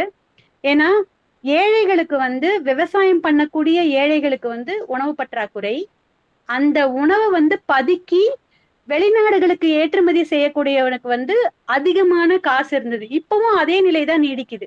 அப்போ பதிக்கப்பட்ட வச்சதுக்கான காரணம் என்ன, அப்படி பதுக்கி வச்சதுக்கான காரணம் என்ன அப்படின்றது இடத்துல ஒரு உணவை பதுக்கி வச்சதுக்கான காரணம் என்ன அப்படின்னு சொல்றாங்க. 1942 ஜப்பானியர்கள் ஆங்கிலேயரை வென்று சிங்கப்பூரையும் பர்மாவையும் கைப்பற்றினர். இதனால் பர்மாவிலிருந்து இந்தியாவுக்கு கிடைத்து கொண்டிருந்த அரிசி நின்று போனது. எங்க விவசாய நாடு நம்ம என்ன பண்றோம் அப்படின்னா நல்ல நல்ல குவாலிட்டி ரைஸ் எல்லாம் எக்ஸ்போர்ட் பண்ணிடுறோம். நம்மளுக்கு அரிசி கிடையாது. அப்ப நம்ம எங்க இருந்து யார்கிட்ட இருந்து வாங்குறோம்? பர்மா கிட்ட இருந்தும் சிங்கப்பூர் கிட்ட இருந்தும் நம்ம வாங்குறோம். அப்போ வாங்குற அரிசி யார்கிட்ட இருக்கும் அப்படின்னா பெரிய பெரிய முதலாளிகள் கிட்ட மட்டும்தான் அந்த அரிசி இருக்கும். அப்ப கடைசி நிலையில உற்பத்தி செஞ்சு கொடுத்தாங்களே விவசாயி, அந்த விவசாயிக்கு அரிசி போறது இல்ல. அப்ப அவனாலையும் உற்பத்தி செய்ய முடியாத நிலைக்கு தள்ளிடுறான். இந்த விலையை இதை வந்து அப்படியே ஒரு டீடைல்டு ஒரு விஷயமா கொடுத்திருக்காங்க. பாவர்ட்டி அண்ட் ஃபெமின்ஸ் அப்படின்ற நூல்ல அமிர்தியா சென் அப்படிங்கிறவர் வந்து வறுமையும் பஞ்சமும் அப்படிங்கிற புத்தகத்துல வந்து டீப்பா கொடுத்திருக்காங்க. இந்த சப்ஜெக்ட்லாம் விவசாயிகளோ இல்ல விவசாயம் சார்ந்து வேலை செய்யறவங்களோ இந்த டாபிக் படிச்சாங்கன்னா கண்டிப்பா அழாமையோ இல்ல அன்னைக்கு நைட்டு கண்டிப்பா தூங்க மாட்டாங்க. அந்த ஒரு ஒரு பெரிய ஒரு புக்கு. 100% மெருகேற்றிய அரிசியை மட்டுமே விநியோகம் செய்யுமாறு அரசாங்கம் எங்களை கட்டாயப்படுத்துகிறது. யார் சொல்றா? ஒரு விவசாயி சொல்றாரு. சிறிது பழுப்பாகவோ இளஞ்சிவப்பாகவோ இருந்துவிட்டால் கூட கடுமையான வரி விதிக்கப்படுகின்றது. எப்படின்னா, நீங்க பாரம்பரிய ட்ரெடிஷனல் ரைஸ வந்து நீங்க போட முடியாது. எப்ப இருந்திருக்கு? அப்போ 1946கள்ல இருந்திருக்கு. கடுமையான வரி. மெருகு அரிசி நிறைய உடைந்தும் வீணாகிறது. இத்தகைய இழப்பு பெரும் குற்றமாகும். அதனால் உடனடியாக ஒரு விசாரணை குழு அமைத்து அந்த பிரச்சனைகளை கவனிக்கவில்லை என்றால் 1943 வங்காளத்தில் ஏற்பட்ட சோகம் நாடு முழுவதற்கும் பரவிவிடும். ஆங்கிலேயரின் நவீன அரிசி ஆலைகள் வந்த காலத்திற்கு முன்பு வரையில் ஊட்டச்சத்துக்கள் நிறைந்த தவிட்டுடன் கூடிய ஒருவித பழுப்பு நிற அரிசியைத்தான் நாம் உண்டு வந்தோம். அதற்கு பிறகுதான் அரிசியிலிருந்து தவிட்டை நீக்கி மெருகேற்றிய வெள்ளை வெளையரென்று கிடைக்க தொடங்கியது. வெகு விரைவிலேயே இதை மக்கள் நன்றாக ருசியும் பார்த்து விட்டனர். காந்தி இத பத்தி அவரோட ஆர்டிக்கல்ல அப்போ இருந்து சுதேசி இதுல வந்து எழுதுறாரு அவரு. அப்ப பாத்துக்கோங்க, பாரம்பரிய அரிசியை வந்து நீங்க விற்பனை பண்ணா உங்களுக்கு அதிகப்படியான வரி.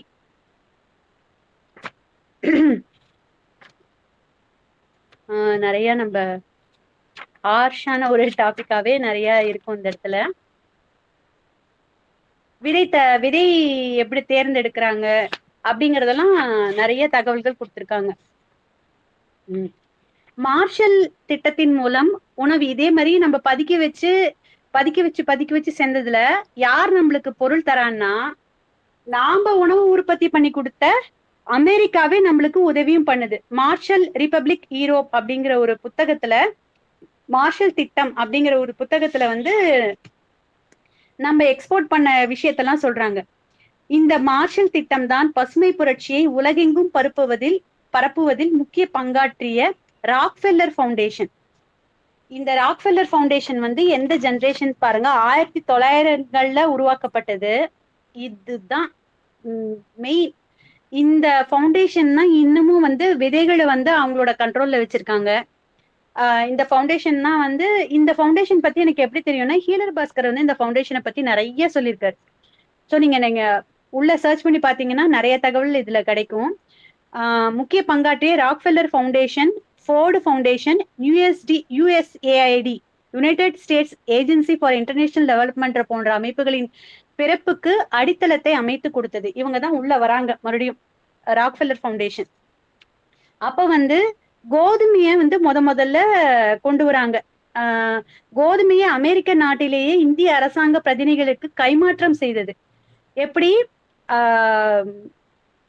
இங்க இருந்து அமெரிக்கா போனவங்க மூலமா அந்த கோதுமையெல்லாம் எக்ஸ்போர்ட் பண்ணிடுறாங்க. அப்ப என்ன ஆயிடும்னா, நம்ம சொன்ன இல்லையா 2000 பேரை கூட்டிட்டு போனாங்க அப்படின்னு சொன்ன இல்லையா ட்ரைனிங் கொடுக்கறதுக்கு, அவங்க மூலமாவே கோதுமையே இங்க அனுப்பிச்சிட்டாங்க. அப்ப என்ன ஆகும்? உங்களுக்கு எக்ஸ்போர்ட் சார்ஜஸ் வந்து மிச்சமாகுமா? அப்போ அந்த முக்கியமான ஒரு கணக்கு இங்க சொல்றாங்க, நான் படிச்சு காட்டுறேன். கோதுமையை அமெரிக்க நாட்டிலேயே இந்திய அரசாங்க பிரதிநிதிகளுக்கு கைமாற்றம் செய்தது அமெரிக்க அரசு. அங்கிருந்து இந்தியாவுக்கு அனுப்புவதற்கான போக்குவரத்து, சேமிப்பு, விநியோகம் போன்ற அனைத்துமே இந்திய அரசாங்கத்தின் பொறுப்பாக இருந்தன. இப்படி நம் நாட்டில் வந்திறங்கிய கோதுமையை இந்திய அரசாங்கம் விற்றதால் இந்திய ரூபாயில் வருமானம் கிடைத்தது. அப்போ உங்களுக்கு அந்த எக்ஸ்போர்ட் டியூட்டி எல்லாம் கட்டுவாங்க இல்லையா, அந்த டாக்ஸ், அந்த பிரச்சனை எல்லாம் எதுவுமே இல்லைன்னா அவங்க கையில கொண்டுட்டாங்க அந்த கோதுமையை. இந்திய ரூபாயில வருமானம் கிடைச்சிருச்சு. அப்போது இருந்த ஒப்பந்தத்தின்படி விற்பனையில் கிடைத்த பணத்தில் 57% இந்திய அரசாங்கத்தின் பல்வேறு வளர்ச்சி திட்டங்களுக்கான கடனுதவிக்காகவும், 22% அதே உபயோகத்துக்கான மானிய தொகையாகவும், 14% அமெரிக்க அரசாங்கத்தின் உள்ளூர் செலவுகளுக்காகவும், 7% தனியார் நிறுவனங்களுக்கான கடனுதவியாகவும் பிரித்து கொடுக்கப்பட்டது. அப்ப எவ்வளவு வந்து பிரிச்சு கொடுத்தது எல்லாமே அவங்களுக்கு தான் திரும்ப ரிட்டர்னா போயிருக்கு. இந்த தனியார் நிறுவனங்கள் பெரும்பாலும் அமெரிக்க கம்பெனிகளின் துணை நிறுவனங்களாகவும் அமெரிக்க பொருட்களை விற்பனை செய்யும் தனியார் நிறுவனங்களாகவும் இருந்தன. எவ்வளவு முக்கியமான ஒரு கண்டென்ட் பாருங்க. நம்ம கிட்டயே வாங்குறது எக்ஸ்போர்ட் டியூட்டி எதுவுமே இல்லாம அவங்களே எப்படி பொழைச்சிருக்காங்க பாருங்க. எவ்வளவு ஒரு சதியான ஒரு அரசியல் பாத்துக்கோங்க.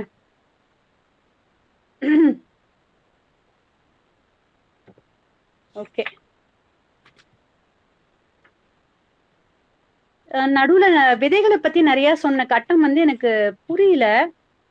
வீரிய கலப்பினங்களை வந்து ஒட்டு ரகங்களா மாத்துறதும், மரபணு மாற்றப்பட்ட ரகங்களை பத்தியும் நிறைய சொல்லியிருக்காங்க. சிலது எனக்கு புரியல. அதனால அந்த செக்ஷன் மட்டும் நான் உங்களுக்கு எக்ஸ்பிளைன் பண்ணல. ஏன்னா எனக்குமே அதுல நிறைய உடன்பாடு இல்ல. அதனால அதை எக்ஸ்பிளைன் பண்ணல. யார் வந்து இந்த பசுமை புரட்சின்ற பேரை சொல்றாங்க, இத யாரு கொடுத்திருக்காங்க அப்படின்னு சொல்லி பார்க்கும்போது, ரசாயன நைட்ரஜன் உரங்கள் தாவரங்களின் பச்சையத்தை செயற்கையாக அதிகப்படுத்தி அதனால் ஒளிச்சேர்க்கையை தீவிரமாக்கி தானியங்களை பெருக்கின. இதனால் தான் பசுமை புரட்சி என்ற பெயரையே வில்லியம் காட் 1968 சூட்டினார் அப்படின்னு சொல்றாங்க. பசுமை பாலைவனம், அதாவது நம்மளுடைய தேயிலை தோட்டங்கள், காஃபி தோட்டங்கள் எல்லாமே வெளியில இருந்து பார்க்கும்போது பச்சை பசேல்னு ரொம்ப அழகா இருக்கும் இல்லையா? அதுக்கான காரணம் என்ன அப்படிங்கிறது சொல்றாங்க. ரசாயன நைட்ரஜன் உரங்கள் வந்து இந்த திருட்டுத்தனம் எல்லாம் பண்ணிருக்காங்க. இவங்க என்ன பண்ணுவாங்களாம், இந்த விதைய வந்து இப்ப இந்த போயிட்டு வந்தாங்க இல்லையா, 2000 பேர் வந்து போய் அமெரிக்கால படிச்சுட்டு வந்தாங்கல்ல, எதை கத்துக்கிட்டாங்களோ இல்லையா, திருட்ட நல்லா கத்துக்கிட்டாங்க. ஏன்னா நம்ம நம்ம விவசாயிகள் வந்து சட்டன்னு ஒரு விஷயத்த வாங்க மாட்டாங்க அப்போல்லாம். இப்ப கூட பாருங்க, கிராமத்துல இருக்கிற மக்கள்லாம் தான், எனக்கெல்லாம் செட் ஆகாதுப்பா, எனக்கெல்லாம் நீச்சு தண்ணியே போதும்னு குடிக்கிறவங்க எல்லாம் இருக்காங்க. அப்ப அவங்க என்ன பண்ணுவாங்களாம், நைட்டுக்கு நைட்டா போய் அந்த விவசாய நிலத்துல ரொம்ப கொஞ்சம் டல்லா இருக்கிற விவசாய நிலத்துல என்ன பண்ணுவாங்களாம், இவங்க போய் யூரியாவை போட்டு வந்துருவாங்களாம்.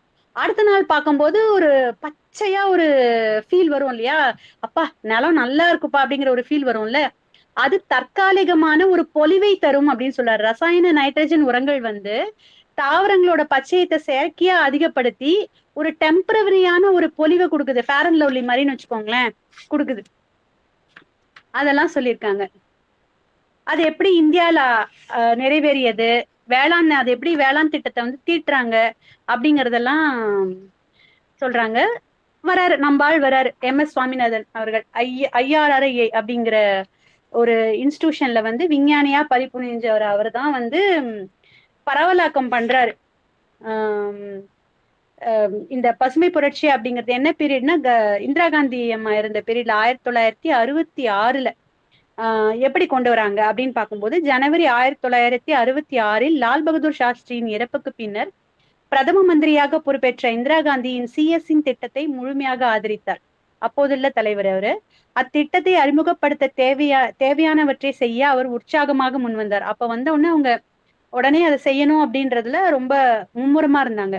அவர் செய்த முதல் வேலை சிஎஸ் அப்படிங்கிறவரை வந்து திட்ட கமிஷனுக்கு உள்ள கொண்டு வந்தது. அவர் நல்லா சிங்சாங் அடிச்சார். அமெரிக்க கம்பெனிகளுக்கு எல்லாத்துக்குமே சிங்சாங் அடிச்சதுனால அந்த திட்ட கமிஷனுக்கு உள்ள கொண்டு வந்துடுறாங்க. அதன் விளைவாக விரைவில் அதனுள் இருந்த எதிர்பார்ப்பு அடங்கியது. எப்படி உள்ள வந்தாங்க அப்படின்னு சொல்லி பார்க்கும்போது, 1966 ஆகஸ்டில் புதிய வேளாண் கொள்கை முன்வரைவு தயாரிக்கப்பட்டது. அந்த சமயம் புதிய நிதி அமைச்சராக பொறுப்பேற்றவரும் இந்த திட்டத்தை முழுமையாக ஒத்துழைப்பு கொடுத்தார்.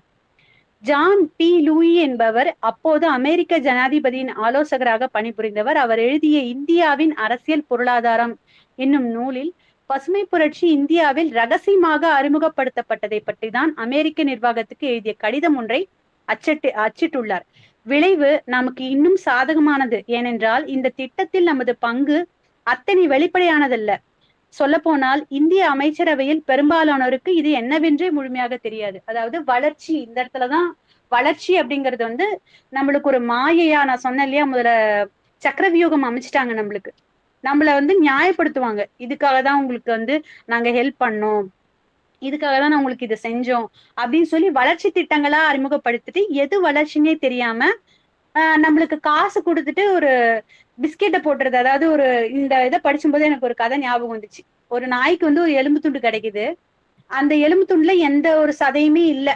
அந்த நாய் வந்து மெல்லும் போது அந்த எலும்பு வந்து நாயோட ஈரல குத்தி ரத்தம் வருது. ஆனா அந்த நாய் என்ன நினைச்சுக்குதுன்னா, அந்த எலும்புல இருந்துதான் இருக்கிற சதையில தான் அந்த ருசி வருதுன்னு நினைச்சுக்குது. ஆனா அந்த நாய்க்கு உண்மையாலுமே என்ன, அந்த ஈரல இருந்து வரக்கூடிய ரத்தத்துலதான் ருசி. இதே மாதிரிதான் இன்னமும் டீ காஃபி, இன்னமும் வெளிநாட்டு மோகம் அப்படிங்கிற பேர்ல நம்மளே அழிச்சுக்கிட்டு அதுல ஒரு மாயைய வந்து ஒரு செயற்கையா இந்த உலகம் வந்து நம்பிக்கிட்டு இருக்கு.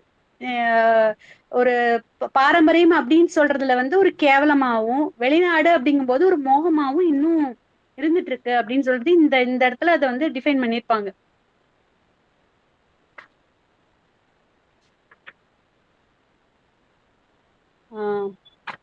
ஓரளவுக்கு நான் எல்லாத்தையும் கவர் பண்ணிட்டேன். இன்னும் நிறைய தகவல் இருக்கு, நம்ம ட்ரெயின் ஆயிடுவோம். மாயச்சூழலில் சிக்கிய விவசாயம்லாம் வந்து படிச்சீங்கன்னா நைட்டு தூங்க மாட்டோம் நம்ம கண்டிப்பா. எப்படி வந்து கோதுமை, கொக்கோ கோலா கம்பெனி வந்து எப்படி உள்ள வந்துச்சு, உருளைக்கிழங்கு வந்து எப்படி நம்மள பயிரிட வச்சுச்சு, ஆஹ் எப்படின்னா இப்போ கொஞ்ச நாளைக்கு முன்னாடி கூட இருந்த அரசாங்கம் வந்து என்ன பண்ணாங்க அப்படின்னா, உங்களுக்கு வந்து நாங்க பெரிய பெரிய கம்பெனிகள் வந்து இதே முதல்ல நடந்ததுதான் இப்பயும் பண்ணிக்கிட்டு இருக்காங்க. எந்த மாற்றமும் இல்லை. எல்லா காலமும் ஒரே மாதிரியான விஷயங்களை தான் பண்றாங்க. நாங்க வந்து உங்களுக்கு வாய்ப்புகள் கொடுக்குறோம். சிறு குறு விவசாயிகளுக்கு வந்து நாங்க வாய்ப்பு கொடுக்குறோம். என்ன பண்ணணும் நீங்க விவசாயிகள் என்ன பண்ணணும்? நாங்க கொடுக்குற விதையில வந்து நாங்க சொல்ற பொருளை வந்து நீங்க விளைச்சல் பண்ணி எங்களுக்கான விஷயத்த வந்து நீங்க உற்பத்தி பண்ணி கொடுக்கணும். நாங்க மானியமும் கொடுத்துருவோம், எல்லாம் கொடுத்துருவோம். நீங்க இதை பண்ணி கொடுத்தா மட்டும் போதும்னு சொல்லிட்டு மெதுவா உள்ள வருவாங்க. நம்ம விவசாயிகள் என்ன பண்ணுவாங்க? நம்மளுக்கும் காசு வேணும்ல, கொஞ்சம் நான் குழந்தைங்களை படிக்க வைக்கணும். எல்லாமே விவசாயத்துல இருந்து நம்ம பொருளை எடுத்துட முடியுமா? காசு எடுத்துட முடியுமான்னு கேட்டா முடியாது. அப்போ விவசாயிகள் வந்து அதுக்கு ஒத்துக்கிட்டு அந்த வேலையை செய்ய தொடங்குறாங்க. அப்போதான் ஒரு செக்கே விக்குது. ஏன்னா நம்மளதுல நிறைய விவசாய பெருமக்கள் முதல்ல என்னன்னா எழுத படிக்க தெரியாதவங்க அக்ரிமெண்ட் போட்டு கையெழுத்து வாங்கிடுவாங்க. அப்ப என்ன பண்ணுவாங்கன்னா, லேஸ் கம்பெனிக்காரர் என்ன பண்ணுவாருன்னா, எனக்கு உருளைக்கிழங்கு வந்து நான் கொடுக்குற விதைய வச்சு ஒரே மாதிரியான உருளைக்கிழங்கு வேணும். ஏன்னா பருத்தியில ஆரம்பிச்ச அதே ஒரு தொழில்நுட்பம் தான் தொழில் புரட்சி இதுலயும் சரி, பெரிய பெரிய ஃபேக்டரியில கொண்டு வந்து அந்த பொருளை வந்து உற்பத்திக்காக உள்ள புகுத்தும் பொழுது ஒரே மாதிரியா இருக்கணும். அப்பதான் அந்த மிஷின் வந்து அண்டர்ஸ்டாண்ட் பண்ணி அந்த உற்பத்தியை வந்து தொடங்க முடியும். அப்படிதான் பருத்திக்கும் கொண்டு வந்தாங்க. பருத்திக்கான இப்ப பெரிய ஃபேக்டரி வந்து இப்ப ஆன்லைன் விற்பனை வரைக்கும் இவ்வளோ ட்ரெஸ்ஸஸ் வந்து உற்பத்தி பண்ண முடியுது, இவ்வளோத்தையும் சேல் பண்ண முடியுதுன்னா பிகாஸ் ஆஃப் அந்த தொழில் புரட்சியில வந்த காட்டன் அப்படிங்கிற ஒரு விதம். இதே மாதிரி இவ்வளவு உணவு உற்பத்தி நடந்திருக்கு அப்படின்னா பெரிய பெரிய ஃபேக்டரி இப்போ நீங்களே சமைச்சு நீங்களே சாப்பிடணும், நீங்களே உற்பத்தி பண்ணணும்னா நீங்க எவ்வளவு சாப்பிடுவீங்க? இவ்வளவு வெரைட்டியா நம்ம சாப்பிடுவோம். என்னைக்கோ ஒரு நாள் கொண்டாட்டமா தான் ஒரு திருமணமோ இல்ல ஒரு பண்டிகையோ இருக்கும். இப்படி டெய்லி கிடைக்குமா நம்மளுக்கு? அப்ப சஸ்டைனபிலிட்டி எங்க போச்சு? அந்த தன்னிறைவுங்கிறது எங்க போச்சுன்னு கேட்டா தெரியாது. அப்ப என்ன பண்றாங்கன்னா அந்த கம்பெனிக்காரங்க ஒரே மாதிரியான உருளைக்கிழங்கு வேணும், ஒரே மாதிரியான தக்காளி வேணும், ஒரே மாதிரியான வெங்காயம் வேணும் அப்படின்னு சொல்லி கொண்டு வந்து அப்படி ஒரே மாதிரி கொடுக்காத விவசாயிகள் கிட்ட இருந்து அந்த பொருளை வாங்க மாட்டாங்க. அப்போ அத்தனை நாள் போட்ட உழைப்பு, அதுக்கான வருமானம் எல்லாம் என்னன்னு கேட்டா ஜீரோ. அப்ப என்ன பண்றாங்க? அப்ப அவங்க கொடுக்குற உரத்தையும் அவங்க கொடுக்குற எல்லா களைக்கொல்லி பூச்சிக்கொல்லி எல்லாத்தையும் போட்டு ஒரு பெரிய இது வருது. காசர்கோட்ல ஆரம்பிச்சு பஞ்சாப்ல வரைக்கும். பஞ்சாப் பண்டிடா அப்படின்ற ஒரு ஊர்ல வந்து உங்களுக்கு மக்கள் வந்து அவ்வளோ பேரு ட்ரெயின் என்ன சொல்றது கேன்சர் ட்ரெயினுக்காக வெயிட் பண்றாங்க. அப்படி ஒரு இது இருந்துச்சு. ஒவ்வொரு ஆண்டும் இதே மாதிரி அடுத்து சரி பண்ணிடலாம் அடுத்து சரி பண்ணிடலான்ட்டு எவ்வளோ மாத்திக்கிட்டே இருக்காங்க. எந்த இடத்துலயும் விவசாயிகளால தன்னிறைவு பெற்று மேல வர முடியல அப்படிங்கறத வந்து ரொம்ப அழகா சொல்லியிருக்காங்க. இப்ப இருக்கிற வேளாண் நெருக்கடி வந்து எப்படி இருக்கு அப்படின்னு சொல்லி பார்க்கும்போது, வளர்ச்சிங்கிறத நம்ம இது மறுபடியும் அதேதான். வளர்ச்சிங்கிறத நம்ம எப்படி பாக்குறோம், நம்மளோட உற்பத்தி வந்து எப்படி இருக்கு அப்படின்னு சொல்லி பார்க்கும்போது, விவசாயிகள் தங்கள் தரமான பாரம்பரிய விதைகளை பண்டமாற்று முறையில் கைமாற்றம் செய்வதற்கோ, மாட்டுச்சாணத்தையும் பசுந்தாள் உரத்தையும் கொண்டு வளப்படுத்தப்பட்ட மண்ணில் ஆரோக்கியமான பயிர்களை விளைவிக்கவோ, பூச்சி நோய்களை மூலிகைகளை கொண்டு விரட்டவோ, சுருக்கமாக சொன்னால் உணவின் இருப்பை மலிவாக்கவோ பரவலாக்கவோ நீங்கள் உதவினால் உங்கள் தேச துரோகி எனலாம். ஏனெனில் நீங்கள் நாட்டின் வளர்ச்சி பாதையில் பெரும் தடையாக நிற்பீர்கள். நமது அரசியல் பொருளாதார மற்றும் சமுதாயத்தின் ஒருமித்த குறிக்கோள் லாப பெருக்கம் என்பதாகவே இருக்கும் வரையில் பசுமை புரட்சி தீவிரமடைந்து கொண்டேதான் போகும் என்பதில் சந்தேகமில்லை. இவங்க ஏன் அதை இப்படி சொல்றாங்க, தேச துரோகின்னு ஏன் சொல்றாங்க அப்படின்னா, தன்னிறைவு அப்படிங்கிற ஒரு வார்த்தை வரும்போது நாடு முன்னேறாது. ஏன்னா உங்களுக்கு ஜிடிபின்னு ஒரு விஷயம் இருக்கு. காமர்ஸ் கிராஜுவேட் படிச்சவங்களுக்கு தெரியும். டோட்டல் பாப்புலேஷன் அதுக்கு ஈக்குவலா உங்களுக்கு ஒவ்வொரு மனுஷனோட பர் கேபிட்டா இன்கம்னு சொல்லி கால்குலேட் பண்ணுவாங்க. இதுதான் ஜிடிபி கால்குலேஷன் வந்து பண்ணுவாங்க. இவ்வளவு மனுஷங்க இருக்காங்க, ஒவ்வொரு மனுஷனோட வருமானம் இவ்வளவு அப்படின்னு சொல்லிட்டு பார்ப்பாங்க. அப்படி பார்க்கும்போது நீங்க தன்னிறைவு அடைஞ்சிட்டீங்க அப்படின்னா எக்ஸ்போர்ட் இருக்காது, உங்களுக்கு நிறைய பொருட்களோட உற்பத்தி இருக்காது. அப்ப வளர்ச்சிங்கிறது இங்க டோட்டல் பாப்புலேஷனோட வளர்ச்சியை இவங்க வந்து எப்படி பாக்குறாங்கன்னா ஒரு பணமா தான் பாக்குறாங்க, ஒரு டேர்ன் ஓவரா தான் பாக்குறாங்க. இங்க இருக்கிற மக்கள் வியாதி இல்லாம இருக்காங்களா, தன்னிறைவா இருக்காங்களான்றத பாக்குறது இல்ல. அதனாலதான் நீங்க சஸ்டைனபிளா இருந்துட்டீங்க அப்படின்னா நீங்க தேச துரோகி அப்படின்ற இடத்துல சொல்றாங்க அவங்க. எவ்வளவு ஒரு ஹார்ஷான ட்ரூ பாருங்களேன்.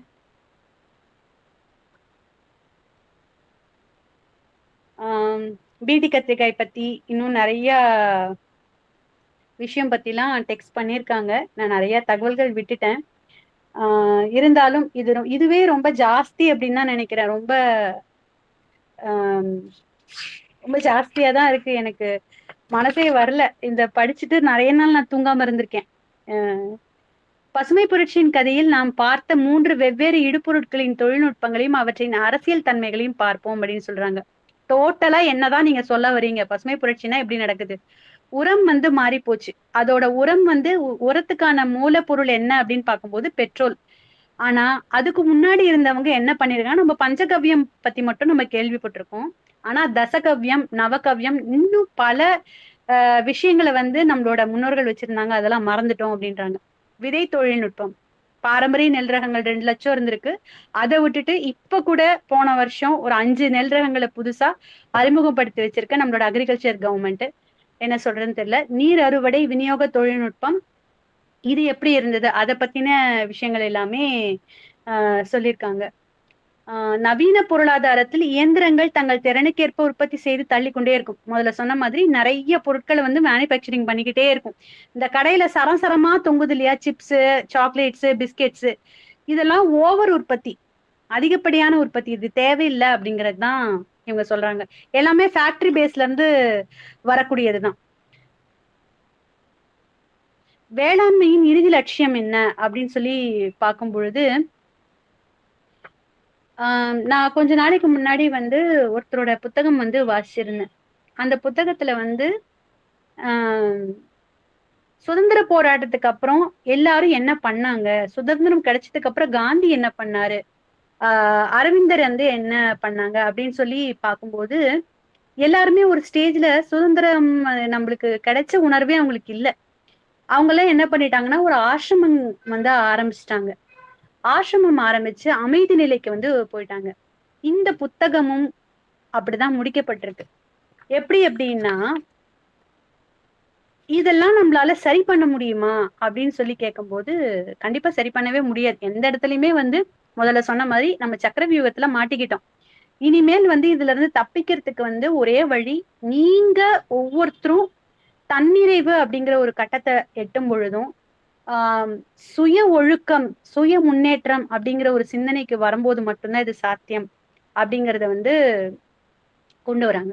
இதுதான் ஒரு வேளாண்மையோட இறுதி லட்சியம் அப்படிங்கறத சொல்றாங்க. பிளவுண்ட சிந்தனையும் அது வரையறை செய்யும் அறிவும். நமது சிந்தனைகள், நமது உடலால் ஆகும் செயல்கள், சாதனைகள் இவற்றை கொண்டுதான் நம்முடைய மனம் தான் என்கின்ற அடையாளத்தை ஏற்படுத்திக் கொள்கிறது. இந்த அடையாளம் தான் நமது அகங்காரத்தின் அடிப்படை. அதுதான் இல்லாத ஒன்றை உருவாக்கி எதையோ சாதிக்க வேண்டும் என்கின்ற லட்சியங்களை எல்லாம் உருவாக்கி வளர்த்து கொள்கிறது. இதன் தீவிரமான வெளிப்பாடே நான் இயற்கையிலிருந்து வேறுபட்டவன் என்னும் அதன் சிந்தனை. இவ்வளவு ஆட்டமும் எதுக்காக? இத்தனை பேரோட வாழ்க்கையை அழிச்சு பஞ்சத்துக்கு உட்படுத்தி இவ்வளோ பேர் கஷ்டப்படுறத வந்து பாக்குறதுனால என்ன கிடைக்க போகுது அப்படின்னா, அவங்க எல்லாம் யாருமே தன்னிலை உணர்தல் அப்படிங்கிற ஒரு விஷயத்தையே அவங்க எல்லாம் யாரும் உணரல அப்படிங்கிறத சொல்றாங்க. உலகம் வளர்ச்சி அடைந்து விட்டது, மனிதனின் அறிவு விரிவடைந்து விட்டது, கல்வி மனிதனை உயர்த்துகிறது என்றெல்லாம் தம்பட்டம் அடித்துக் கொள்கிறோம். ஆனால் நாம் உண்மையில் கூறுவது, உலகில் மனிதனின் மூளை அதிகமாக வேலை செய்கிறது. நாம் அதிகமாக உழைக்கிறோம். அதிகமான தகவல்களை மூளைக்குள் திணித்துக் கொண்டிருக்கிறோம். அதிகமாக இயற்கை வளங்களை நுகரும் பொருட்களை மாற்றிக் கொண்டிருக்கிறோம் என்பதைத்தான் ஃபுகாகோ ஃபுகாகோவோட ஒற்றை வைக்கோல் புரட்சியோட புத்தகத்தை அப்படியே எடுத்து கையாண்டு அதுக்கான விளக்கத்தை அழகா கொடுத்திருக்காங்க இந்த கடைசி பகுதியில. ஆஹ் ஒண்ணுமே செய்யாம இருக்கிறது. இப்போ நம்ம வந்து விவசாயத்துல வந்து ஒண்ணுமே செய்யாம இருந்தா பலன் கிடைச்சிருமா அப்படின்னு சொல்லி சொல்லும் போது, ஃபுகாகோ அவரோட புத்தகத்துல வந்து நான் ஒண்ணுமே செய்யா இருந்து 400 மரங்களை வந்து நான் இழந்திருக்கேன் அப்படின்னு சொல்லி சொல்வாரு. ஒண்ணுமே செய்யாம இருக்கிறதுக்கும் சோம்பேறித்தனத்துக்கும் உள்ள வித்தியாசத்தை அவர் புரிய வச்சிருப்பாரு ஃபுகாகோ அவர்கள். அததான் இவங்க வந்து ரொம்ப அழகா இந்த இடத்துல சொல்றது. ஆத்ம சக்தி ஓங்க வேண்டும். ஒவ்வொருத்தருக்கும் வந்து மனசுக்குள்ள நம்மளுக்கும் இயற்கைக்குமான ஒரு கனெக்ஷனை புரிஞ்சுக்கிட்டு நம்ம ஒரு ஒரு வேலையை வந்து நம்ம அணுகும் போது உலகம் வந்து ஒரு சமநிலையான ஒரு விஷயத்துக்கு வரும் அப்படின்னு சொல்றாங்க. கர்மம் எதுவுமே செய்வதாய் தோன்றாமை, கர்மத்தின் பளுவை தோன்றாமை என்கிற நிலைதான். சூரியன் ஒன்றுமே செய்யாதது போல இருக்கும். அது ஒளிர்வதுதான் அதன் இயற்கை. ஆனால் அதன் ஒளிதான் இந்த பூமி பந்தின் எல்லா அசைவுகளுக்குமே அடிப்படை என்று பகவத்கீதையின் சாராம்சத்தை விளக்கும் வினோபாபாவை போல் நம் அகங்காரத்தை அடக்கினால் நாம் செய்தும் செய்யாதவர் போல் ஆகிறோமாம் என விளக்கிறார். இத்தகைய உணர்ந்த செயல்களாலே நாம் உண்மையில் ஒரு புதிய உலகை உருவாக்க உதவும். நான் செய்கிறேன் என்னும் அகங்காரத்தை அகற்றாமல் பலர் புதிய உலகை உருவாக்கும் முயற்சியில் ஈடுபடுகின்றனர். நான் இயற்கைக்கு திரும்பிச் செல்கிறேன், சுற்றுப்புற சூழல் மாசுபாட்டை எதிராக செயல்பட போகிறேன் என்று எதிர்வினையாக செயல்களில் இறங்குகின்றனர். இதுவும் ஒரு சுய பிரஜை இழந்த நிலையின் வேறொரு வெளிப்பாடே அப்படின்னு சொல்லி ஒரு ஷாக்கு கொடுத்திருக்காங்க அவங்க. நான் மேக்சிமம் முடிச்சுட்டேன், எல்லாத்தையுமே கவர் பண்ணிட்டேன். உங்களுக்கு யாருக்காவது எதுலாவது இதுல கேள்வி இருந்ததுன்னா கேட்கலாம்.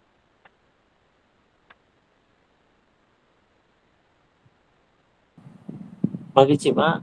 கேள்விலாம் எதுவும் இல்லை. ஏன்னா புத்தகமே நீங்க ரொம்ப பார்த்து சொல்லி இவ்வளவு விஷயங்கள் இருக்கும்போது புத்தகம் படிச்சு தெரிஞ்சுக்கணுன்ற ஆர்வம் தான் இப்ப அதிகமா இருக்கும்.